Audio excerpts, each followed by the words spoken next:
Hello, everyone. Recently, I've received calls from the victims of those that had horrible crimes against them, and maybe some not as bad as others. But either way, it is so important for groups such as ours to have compassion for those who was violated. Our number one goal has always been no new victims. So we need to break the chain of victimizing others.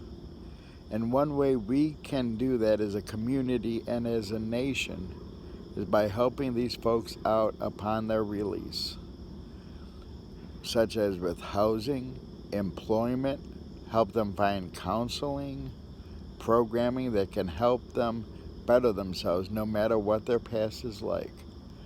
If we as a nation can pull together and help these individuals out, it's going to cut down on the violence on the street. It's going to cut down somewhat on the drug epidemic, um, because a lot of our folks behind bars had some type of addiction. It may be drugs, sex, or whatever it could be. But we need to really look at ourselves and say, how can we get involved? How can we support the men and women and juveniles who've had shady pasts, who had some violence in their past, who might not even be a violent criminal? And when people say, well, there was no victims involved, even if you were using drugs and you did not necessarily pick up a criminal case, there is victims involved. You're a victim. Your families are victims of your addiction. So we have to quit rationalizing and saying that there is no victims involved, because there is no such thing as a victimless crime. And I remember taking um, a class when I was locked up, um, and one of the instructors said there's no such thing as a victimless crime. And I kind of agree with that. It might not have been physical, but it could have been mental. Um, so we have to quit rationalizing and let's think of ways that we can better ourselves, help others better themselves, and pull together and fight this epidemic of crime head on. And just locking people up is not the answer. Locking people up is not going to change anything. It takes a change of mindset for any of us to change. So there's some crimes that really the people should not be locked up for. Then there's others that they should be incarcerated for a period of time. But there's no sense of incarcerating anybody if we don't program them and give them the counseling that they may need.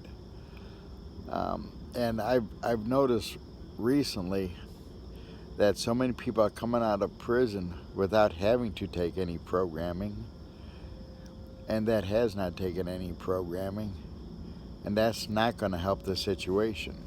We need to mandate that each individual that is incarcerated has to go through programming, counseling, if need be, job readiness skills, um, and this helps everybody all around.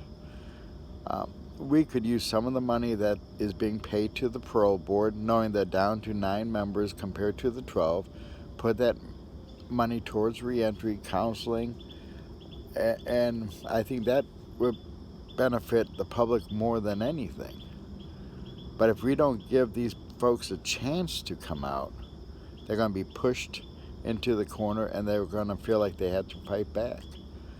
So if each of us can talk to one person or 2 people and share with them a little bit about our ideals, that laws need to change so people have a fair chance, so that we can work on housing, so that landlords will rent to those coming out of prison no matter what their past is.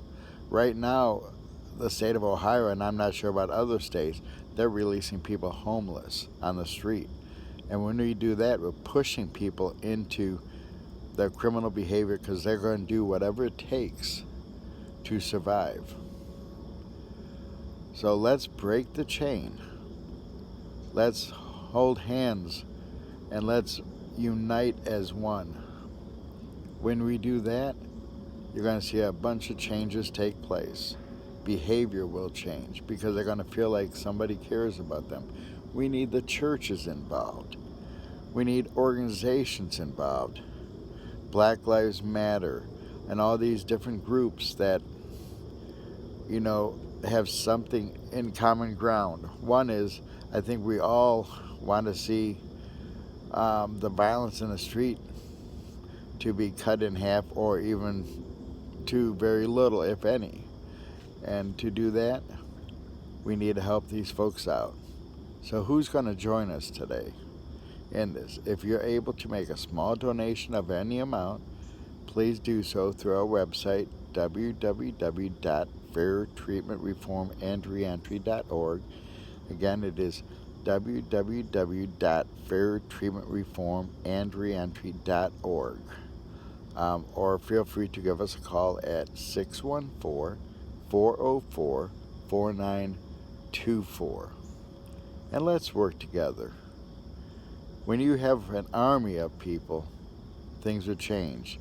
When you only have a few people, nothing will ever change. So I'm asking our legislators to pass laws that will be fair to all involved. Let's have compassion for the victim. Let's have compassion for the person who is incarcerated, who is getting ready to be released, or those who have a long sentence. Let's quit locking up juveniles as adults. And let's put the juveniles where they belong, with mentors and with a healthy home situation, so that they don't turn into an adult offender.